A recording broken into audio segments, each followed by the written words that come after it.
ইনসান শব্দের অর্থ হচ্ছে মানুষ। ইনসান মানে কি? সবাই বলেন। আপনারা কি? আমরা কি? আমরা মানুষ। তো মানুষের নামে আল্লাহ কোরআনে সূরা দিলেন, এজন্য জিনেরা মাইন্ড করার সুযোগ নেই। জিনদের নামেও সূরা আছে। কি নাম? সূরাতুল জিন। মানুষ হচ্ছে কোরআনের সেন্ট্রাল থিম, কেন্দ্রীয় আলোচ্য বিষয়। খুব ভালো করে খরগোশের মতো কানটা খাড়া করে শুনবেন। মানুষ হচ্ছে কোরআনের কেন্দ্রীয় আলোচ্য বিষয়, central theme of the holy Quran, subject matter, central subject matter of the holy Quran. কোরআনের কেন্দ্রীয় আলোচ্য বিষয় হচ্ছে কি? কথা বলেন। মানুষ। মানুষকে নিয়ে কোরআনে যত কথা, মানুষকে নিয়ে যত আয়োজন, সবকিছু মানুষকে নিয়ে। এজন্য মানুষই হচ্ছে কোরআনের কেন্দ্রীয় আলোচ্য বিষয়। চিল্লায় পড়েন আল্লাহু আকবার। আবার আল্লাহ বললেন, গোলাম, এই কোরআনের প্রথম সূরার নাম ফাতিহা, দ্বিতীয় সূরার নাম হলো আল বাকারা। বাকারা শব্দের অর্থ হলো গাভী। আর এই কোরআনের সর্বশেষ সূরার নাম হলো সূরাতুন নাস। নাস মানেও মানুষ।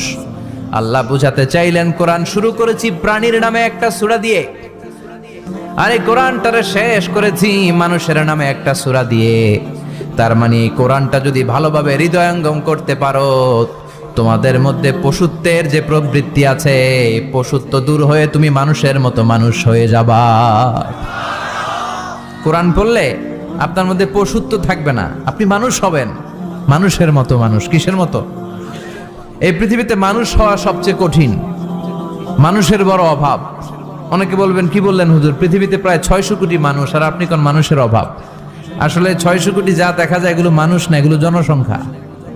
এজন্য বলা হয়, বাড়ছে জনসংখ্যা, কমছে মানুষ। বাড়ছে কি কমছে কি?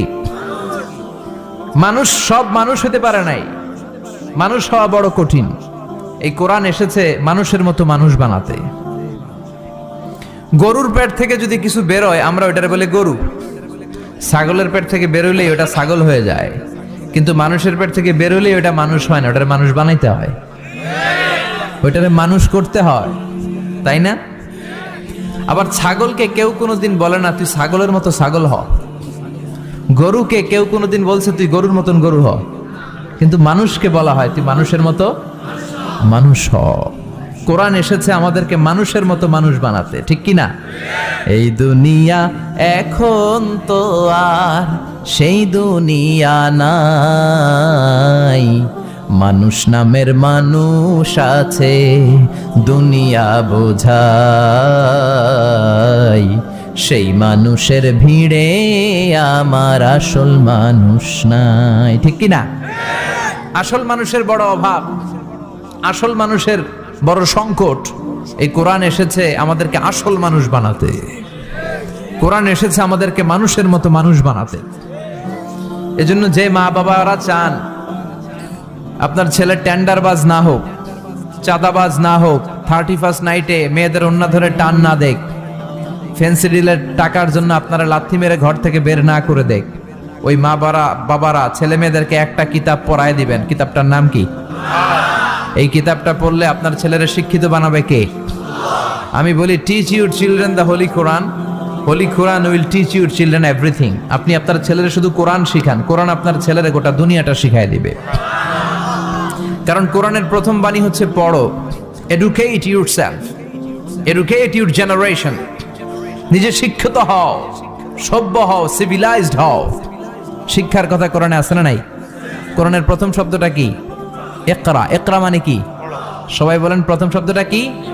আল কোরআনের প্রথম বাণী পড়ো, আল হাদিসে নবীর কথা পড়ো। আল কোরআনের প্রথম বাণী পড়ো, আল হাদিসে নবীর কথা পড়ো। পড়ে পড়ে শেখো, শিখে শিখে তুমি তোমার নিজের জীবন গড়ো। সুবহানাল্লাহ পড়েন। কোরআন পড়লেই জীবন গড়া যায়, ঠিক কিনা? তাহলে এই কোরআনকে আল্লাহ তাআলা নাজিল করেছে আমাদেরকে মানুষের মতো মানুষ বানাতে। কি বানাতে? চিল্লায় বলেন, মানুষের মতো মানুষ। মানুষের মতো মানুষ বানানোর জন্য আল্লাহ তাআলা এই কোরআনকে নাজিল করেছে। মানুষকে আল্লাহ এতটা শ্রেষ্ঠত্ব দিয়েছে, মানুষ যদি শ্রেষ্ঠ হয়, মানুষ ফেরেশতাকে ছাড়িয়ে যায়। আর মানুষ যদি নিকৃষ্ট হয় তাহলে সে পশুত্বকেও হার মানায়। দলিল কি? দলিল হচ্ছে মেরাজ রজনীতে সাইয়েদনা জিব্রাইল সিদরাতুল মুনতাহা পর্যন্ত গেলেন।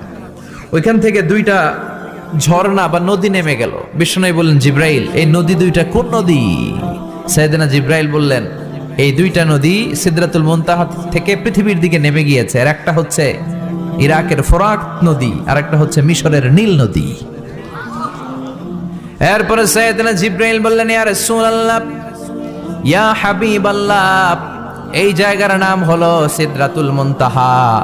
এখানে একটা বড়ই গাছ আছে, এইটা হলো আমার লাস্ট ডেস্টিনেশন, বর্ডার এরিয়া। এই বর্ডার এরিয়ার উপরে যাওয়ার ক্ষমতা আমার নাই। 1 ইঞ্চি উপরে গেলে আমার পাখাগুলোর জ্বালিয়ে সারখার করে দিবে কে? সৃষ্টির শুরু থেকে আজ পর্যন্ত যত নবীর কাছে আমি ওহী নিয়ে দুনিয়ার বুকে নাজিল হয়েছি গো নবী, এই সিদরাতুল মুনতাহায় কান লাগিয়ে আল্লাহর কথা শুনেছি। আজ পর্যন্ত আমিও আল্লাহরে দেখি নাই। নবী গো, আমি তো আল্লাহরে দেখি নাই, এটা আমার লাস্ট এরিয়া। আমার যে দেখেন আপনি কোরআন নাজিল করে উপরের দিকে উড়াল দিতে, আমি উড়াল দিয়ে এখানে এসে বসে থাকি। সুবহানাল্লাহ পড়েন। এর উপরে আমি যেতে পারবো না, পাখাগুলো জ্বলে যাবে, যাওয়ার পারমিশন নাই। তবে আপনারে পারমিশন দিছে কে? আমি এইখানে দাঁড়িয়ে রইলাম, আপনার মিটিং আল্লাহর সাথে শেষ করে আপনি নেমে আসেন গো নবী। নবী যান, আপনার মিটিং এর জন্য, আপনাকে সারপ্রাইজ দেওয়ার জন্য আপনার অপেক্ষায় আল্লাহ অপেক্ষমান। সুবহানাল্লাহ। তার মানে ফেরেশতা যেখানে শেষ, বিশ্বনবীর খেলা ওইখানে শুরু, ঠিক কি না? জিব্রাইল ওইখানে থেমে গিয়েছে, আর যেতে পারে না। জিব্রাইল যেখানে শেষ, বিশ্বনবীর যাওয়া শুরু। তার মানে মানুষ যদি শ্রেষ্ঠ হয়, সে ফেরেশতাকে ছাড়িয়ে যায়। আর মানুষ যদি নিকৃষ্ট হয়, তাহলে সে পশুকেও হার মানায়, ঠিক কি না? আপনি কখনো শুনছেন একটা সিংহ আর একটা সিংহকে মারে? একটা বাঘ আর একটা বাঘকে মারে না। একটা হরিণ আর একটা হরিণকে মারে না। একটা হাতি আর একটা হাতিকে হত্যা করে না। কিন্তু একটা মানুষ আর একটা মানুষকে হত্যা করে না। আপনি কখনো শুনবেন না যে একটা বাঘ আর একটা বাঘকে হত্যা করে 10 টুকরা করছে? শুনছেন? একটা হাতি আর একটা হাতিকে মেরে 30 টুকরা করছে, শুনছেন? কিন্তু মানুষ আর একটা মানুষকে শুধু নৃশংসভাবে হত্যাই করে না, হত্যা শেষে তাকে 10 টুকরা করে, 15 টুকরা করে, 30 টুকরা করে বস্তাবন্দি করে। চিল্লা এখন ঠিক কিনা? পাওয়া যায় না এরকম লাশ? গুম করে ফেলছে, ক্রস ফায়ার করে ফেলছে, মেরে ফেলছে, হাত পা বেঁধে, চোখের রশি বেঁধে বস্তার ভিতরে ভরে ক্ষেতের মধ্যে ফেলে দিস। 3 দিন 4 দিন পর এরকম লাশটা ফুলে উঠছে, পাওয়া যায় না? পত্রিকায় বিভৎস লাশ দেখে আমরা অবাক হই। কোন প্রাণী এমনটা করে না। মানুষ মানুষকে মেরে টুকরা টুকরা করে। একটা ছাগল বনের সব ছাগলগুলোরে মেরে ফেলতে চায় না। একটা হাতি ওই জঙ্গল থেকে সব হাতিগুলোকে শেষ করে দিতে চায় না। কিন্তু মানুষ আগুন জ্বালিয়ে জনপদের পর জনপদ ছারকার করে দেয়, গুলি মেরে এলাকার পর এলাকা ঝাঁঝরা করে দেয়। দ্বিতীয় বিশ্বযুদ্ধের সময় আমেরিকা জাপানের 2টা সিটিতে 2টা বোমা মেরেছে, হিরোশিমা নাগাসাকি। হিরোশিমাতে মেরেছে লিটল বয়, নাগাসাকি শহরে ফেলেছে ফ্যাটম্যান। ওই পাইলটগুলো মানুষ না? মানুষ। আর যাদেরকে মারার জন্য মারতেছে তারাও কি মানুষ? মানুষ এতটাই নিকৃষ্ট হতে পারে, সে তার জনপদের সবাইকে সারখার করে দেয়, তার গোষ্ঠীর সবাইকে মেরে ফেলতে কুণ্ঠাবোধ করে না। চিল্লা এখন ঠিক কিনা?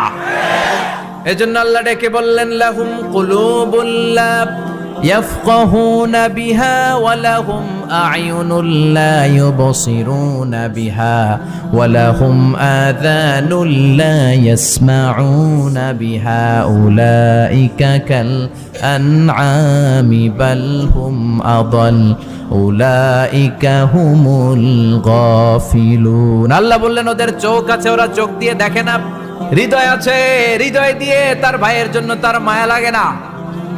কান দিয়ে আকুতি চিৎকার এই কথাগুলো শুনতে পায় না।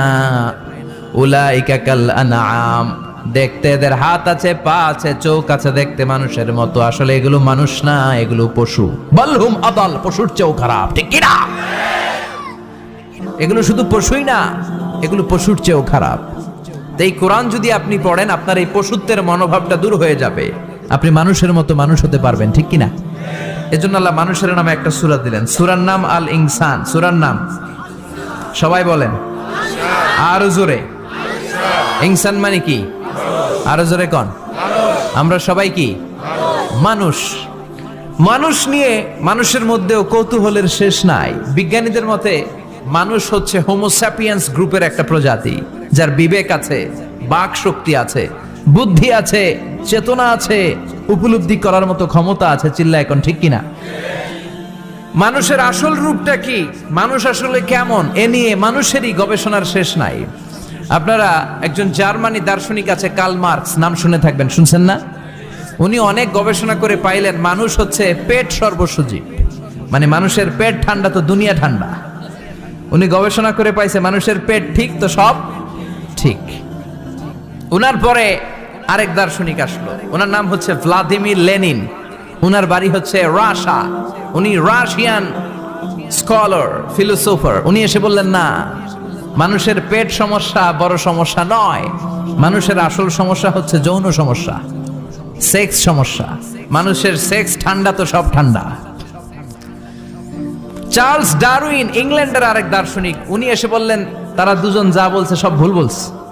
মানুষের পেটের সমস্যা আসল সমস্যা না, মানুষের সেক্স সমস্যাও আসল সমস্যা না। আসলে মানুষ মানুষই না, মানুষ হলো বান্দর। মানুষ কি? বানর থেকে সময়ের বিবর্তনে, কালের বিবর্তনে বানরগুলো মানুষ হয়ে গিয়েছে। মাথার তার যদি একটু ঢিলা হয়, যা হয় আর কি। তাহলে একদল বলে মানুষের পেটের সমস্যা বড় সমস্যা, আরেক বুদ্ধিজীবীরা বলে মানুষের খাদ্যের সমস্যা বড় সমস্যা, কেউ বলে যৌন সমস্যা বড় সমস্যা, আরেক আবাল বলে মানুষ মানুষ না, মানুষ হলো বান্দর। আল্লাহ বলে একটাও ঠিক কইতে পারে নাই, ঠিক কি না? আল্লাহ বলে মানুষ তাদের পেটের সমস্যা বড় সমস্যা নয়, মানুষের যৌন সমস্যা বড় সমস্যা নয়, কশিন কালেও মানুষ বানর নয়। মানুষকে আমি আল্লাহ নিজ তত্ত্বাবধানে তৈরি করেছি। মানুষ হলো আশরাফুল মাখলুকাত। মানুষ কি? আশরাফুল মাখলুকাত, গোটা সৃষ্টিকুলের মধ্যে সেরা। এজন্য নূরের ফেরেশতাও মানুষকে সেজদা দিতে বাধ্য হয়েছে। চিল্লা এখন ঠিক কিনা? তুমি মাটির আদমকে প্রথম সৃষ্টি করিয়া ঘোষণা করিয়া দিলে শ্রেষ্ঠ বলিয়া, তাই তো নূরের ফেরেশতা করে আদমকে সেজদা, ঠিক কিনা? তাই তো নূরের ফেরেশতা করে আদমকে সেজদা, সবার চেয়ে সম্মান দিলে মাটির আদমকে। পড়েন আল্লাহু আল্লাহু তুমি জাল্লে জালালুহু, শেষ করা তো যায় না গে তোমার গুণগান। আল্লাহু আল্লাহু, সুবহানাল্লাহ পড়েন। আল্লাহ বলেন পেটের সমস্যা সমস্যা, কিন্তু আসল সমস্যা না। মানুষের যৌন সমস্যা বড় সমস্যা, কিন্তু আসল সমস্যা না। মানুষ বানর নামের প্রজাতির ভেতর দিয়ে মানুষ হয় নাই, মানুষকে আমি নিজে তৈরি করেছি। মানুষকে আমি আশরাফুল মাখলুকাত বানিয়েছি। সুবহানাল্লাহ। বুখারীর বর্ণনা, লাম্মা খালাকাল্লাহু আদামা ওয়া কানা তুলুহু 60 যিরাআন। আল্লাহ যখন সাইয়েদনা আদমকে তৈরি করলেন 60 হাত লম্বা করে তৈরি করলেন। কয় হাত? সুবহানাল্লাহ কইবেন না? আপনারাও যখন জান্নাতে প্রবেশ করবেন, বুখারীর ওই বর্ণনাতে এসেছে মানুষরা যখন জান্নাতে প্রবেশ করবে প্রতিটা মানুষ 60 হাত লম্বা হয়ে প্রবেশ করবে। এই দুনিয়াতে দাড়ি রাখার জন্য বিশ্বনবী আদেশ করেছেন, কিন্তু জান্নাতে যারা যাবে এদের দাড়িও থাকবে না, মোছও থাকবে না, গায়ের মধ্যে পশমও থাকবে না। সুবহানাল্লাহ বাড়ি দিয়ে চিৎকার করে পড়েন আল্লাহু আকবার। তার মানে মানুষ হলো আশরাফুল মাখলুকাত, গোটা বিশ্বের মধ্যে সেরা। আল্লাহ বললেন আদমকে আমি নিজ হাতে তৈরি করেছি। লাম্মা খালাকাল্লাহু আদামা ওয়া কানা তুলুহু 60 যিরাআন, 60 হাত লম্বা করে আদমকে বানিয়েছি। আদমকে সব সৃষ্টির মধ্যে শ্রেষ্ঠত্বের মানদণ্ডে উন্নীত করে আদমকে আমি আশরাফুল মাখলুকাত বানিয়েছি। সুবহানাল্লাহ। আমরা আশরাফুল মাখলুকাত, ভালো লাগে না শুনতে? আমরা হচ্ছি খলিফাতুল্লাহি ফিল আরদ, ইন্নী জাইলুন ফিল আরদি। আল্লাহ বলেন আমি দুনিয়াতে আমার আদেশ বাস্তবায়নের জন্য, লি ইজরাই আহকামিল্লাহি ওয়া তানফিযি আওয়ামিরিল্লাহ, আল্লাহর আদেশ আল্লাহর নিষেধ জমিনের বুকে পালন করার জন্য মানুষকে আমি খলিফা বানিয়েছি। কার কথা? চুরি করলে হাত কেটে দাও, কার আইন? নাকি মাননীয় প্রধানমন্ত্রী শেখ হাসিনার আইন? এই দেশের বানানো আইন। চুরি করলে হাত কাটো, কথাটা কার? السارق والسارقة فاقطعوا أيديهما جزاء بما كسبا نكالا من الله والله عزيز حكيم. If anyone steal something very precious from the society, the government should cut down his right hand. দামি কিছু চুরি করলে, এটা সাক্ষীর দ্বারা সাব্যস্ত হলে গভর্নমেন্টের উচিত তার ডান হাতটা এক কোপ মেরে কেটে দেয়া। কার কথা? বানু মাখজুমিয়া গোত্রের এক মেয়ে মদিনাতে চুরিতে ধরা পড়লো। অনেক বড় ফ্যামিলির, ডিগনিফাইড শিল্পপতির মেয়ে। সাহাবারা বলল, এই মেয়ের হাত যদি বিশ্বনবী মদিনায় কেটে দেয়, মদিনাতে তো মারামারি লেগে যাবে। কে বলবে বিশ্বনবীর কাছে যে সুপারিশ করার ক্ষমতা কারো নাই? বিশ্বনবীর পালক পুত্র উসামা বিন যায়েদ, যায়েদ ইবনে হারেসা, তার ছেলে উসামা পালক পুত্রের ছেলে, তাকে বিশ্বনবী বড্ড ভালোবাসতো। তার উপাধি হলো হুব্বু রাসূলিল্লাহ, বিশ্বনবীর ভালোবাসা। সবাই বলল, উসামা, আমরা যে বলতে পারবো না, তুই যে নবীরে সুপারিশ কর। ও নবী, যদিও চুরি করেছে মেয়েটা, সাব্যস্ত হয়েছে, কিন্তু আপনি মাফ করে দেন, হাত কেটে দিয়েন না। উসামা যে বলে, নবী হাত কেটে দিয়েন না। বিশ্বনবীর চেহারাটা আগুনের গোলার মতো লাল হয়ে গেল। বিশ্বনবী বললেন, উসামা, এটা আল্লাহর আইন, সুপারিশ করার সাহস তোর বুকের ভিতরে দিল কে? কে দিয়েছে স্পর্ধা? লাউ আন্না ফাতিমা বিনতে মুহাম্মদ সারাকাত লাকাতা মুহাম্মাদুন ইয়াদাহা। এই মেয়ে তো দূরের কথা, আমার কলিজার টুকরা, নয়নের পুটুলি, জান্নাতি নারীদের সর্দারিনী আমার মেয়ে ফাতেমাও যদি চুরিতে ধরা পড়ে, আমি তলোয়ারটা বের করে ফাতেমার হাত কেটে দিতে এক সেকেন্ডও দেরি করব না। কারণ আইনটা কার? চিল্লায় বলেন, কার? এজন্য বাংলাদেশে চুরি চামারি আছে না নাই? হাজার হাজার কোটি টাকা উধাও হয়ে যায়, আছে না নাই? আমাদের মাননীয় প্রধানমন্ত্রী যদি এই নিয়ম করে দেয়, যারাই চুরি করবে হাত কেটে দেয়া হবে। বাইতুল মুকাররমের স্কয়ারের সামনে হাত কেটে দেয়া হবে। আর প্রতিটা চ্যানেল লাইভ ব্রডকাস্ট করবে, এটা সরাসরি সম্প্রচার, আমরা সবাই দেখবো কেমনে চোরদের হাত কাটে। এই নিয়ম যদি আমাদের মাননীয় প্রধানমন্ত্রী করে দেয়, দেশে আর চোর খুঁজে পাওয়া যাবে? কথা কন। তবে এই চোর লাউ চোর, ডাইল চোর, মুরগি চোর না, যারা হাজার কোটি টাকা মেরে দেয়। এক সিগনেচারে দেশের 10,000 কোটি টাকা নাই, চিল্লায় বলো ঠিক কিনা? এই চোরদের বিচার যদি করা যেত, তাহলে এই দেশে আর দুর্নীতি থাকতো না। দুর্নীতি দমন কমিশনের দরকার হতো না। মন্ত্রীদের রাতের ঘুম হারাম হতো না। এটা মদিনার সমাজ হয়ে যেত, শান্তির বাংলাদেশ হয়ে যেত, ঠিক কিনা? এজন্য আল্লাহ বললেন, গোলাম, এই জমিনের ভেতরে চুরি করলে হাত কেটে দিবা, জিনা ব্যভিচার করলে ডেথ পেনাল্টি, ক্যাপিটাল পানিশমেন্ট, মৃত্যুদণ্ড, সর্বোচ্চ শাস্তি, ঠিক কিনা? আপনাদের নোয়াখালীর কোথায় যেন একটা মেয়ে ধর্ষিতা হয়েছে, সুবর্ণচর, এটার বিচার হয়েছে না? প্রক্রিয়াধীন হচ্ছে, সবাই অ্যারেস্ট হয়েছে, হচ্ছে। এজন্য ইসলাম দিয়ে যদি আইন কায়েম করা হয়, 24 ঘন্টার আলটিমেটামে সব বিচার হয়ে যাবে, যেরকম ঠিক কিনা? ইসলাম বলে চোরের হাত কেটে দাও। জেনা ব্যভিচার করলে ডেথ পেনাল্টি, সৌদি আরবে হেড অফ করে, গলা কেটে ফেলে। বাংলাদেশেও যদি এটা করা যেত, খবর হয়ে যেত, আর কোন ধর্ষক বাংলার জমিনে জন্মাতো না, চিল্লায় বলো ঠিক কিনা?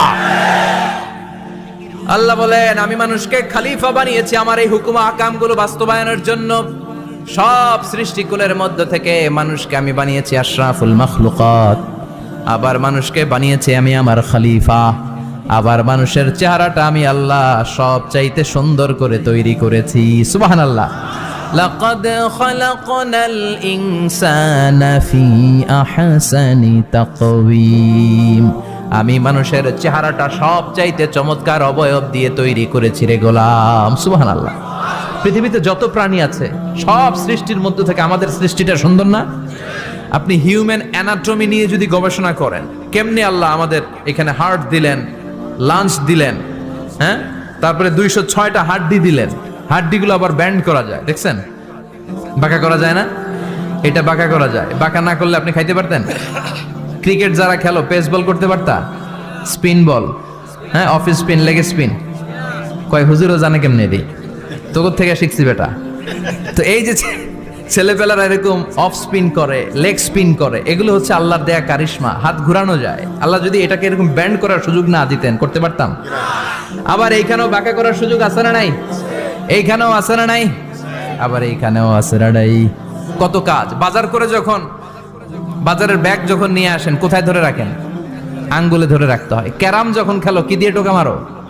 সুবহানাল্লাহ কয় না পোলাপান? আহা, কত খেলার সিস্টেম আল্লাহ দিলেন। আবার ক্রিকেটের মধ্যে 2 আঙ্গুল তুললে কি ওই যে সব মুখস্থ। আবার এক আঙ্গুল তুললে কি আউট। কত কাজ এই আঙ্গুল দিয়ে। এই আঙ্গুলগুলোর বাঁকা করার, বেন্ড করার ক্ষমতা আমাদেরকে দিয়েছে কে? আল্লাহ। এজন্য আল্লাহ বললেন লাকাদ খালাকনাল ইনসানা ফি আহসানি তাকওয়িম। আমি মানুষের চেহারাটা সব চাইতে সুন্দর করে তৈরি করেছি। মানুষ সুন্দর, আমাদের চোখ সুন্দর না মিয়া? আমাদের চোখও যদি সুন্দর হতো তাইলে আমরা বুঝতাম মানুষগুলো কত সুন্দর। আমরা মনে করি ধলা হইলেই সুন্দর। কয় ধলা ধলা এটা সুন্দর, ডাকাইত এগুলো ডাকা। একটা মানুষের চেহারা স্কিন যদি কালো হয় এর মধ্যে একটা সৌন্দর্য আছে না নাই? একটা মেয়ের স্কিন যদি কালো হয় তারপরও চেহারায় সৌন্দর্য আছে না নাই? কয় না হুজুর আমার বউ সুন্দর না, কালা কালা। আছে না নাই? তুই ডাকাইত। তুই কি? একজন মানুষের চেহারা যেরকমই হয় আপনি খেয়াল করে দেখবেন তারপরও তার অবয়বের মধ্যে একটা এক্সট্রা অর্ডিনারিটি আছে, কারোর সাথে কারোটা মিলে না। সুবহানাল্লাহ পড়েন। এজন্য প্রতিদিন স্ত্রীরে বলবেন, স্ত্রী তুমি সুন্দরী, তুমি অনন্যা, তোমার চাইতে সুন্দরী গোটা বিশ্বে কেউ নাই। কইবেন না? মুরব্বীরা কয় না, কইতাম না, আগে কইয়া ফেলাইছি। এগুলো বলবেন। এগুলো বললে স্বামী স্ত্রীর মধ্যে ভালোবাসা বাড়াই দিবে কে? আল্লাহ। আমি প্রায় এগুলো বলি, উৎসাহিত করি যে স্বামী স্ত্রীর মধ্যে যে ভালোবাসাটা এটা পবিত্র, এটা জান্নাতি। এই ভালোবাসা জান্নাতে শুরু হয়েছিল সাইয়েদনা আদম আর হাওয়ার মধ্য দিয়ে। চিল্লা এখন ঠিক কিনা? স্বামী স্ত্রী দুইজনে একের হাতের সাথে আরেকজনের হাত মিলালে হাতের সগীরা গুনাহ মাফ করে কে? আল্লাহ। স্ত্রীর চেহারার দিকে নজর করে তাকালে চোখের গুনাহ মাফ করে দেয় কে? আল্লাহ। স্ত্রীর জন্য প্রতি মাসে যে খরচ দেন এই টাকাগুলো সদকা দেওয়ার সওয়াব আছে না নাই? স্ত্রীকে যে দামি দামি ভ্যানিটি ব্যাগ কিনে দেন এটা তো সওয়াব আছে না নাই? কক্সবাজারে ঘুরতে নিয়ে গেলে সওয়াব আছে না নাই? ফুল কিনে দিলে সওয়াব আছে না নাই? ভালোবাসার গান শোনাইলে সওয়াব আছে না নাই? তোমারে লেগেছে কত যে ভালো, চাঁদ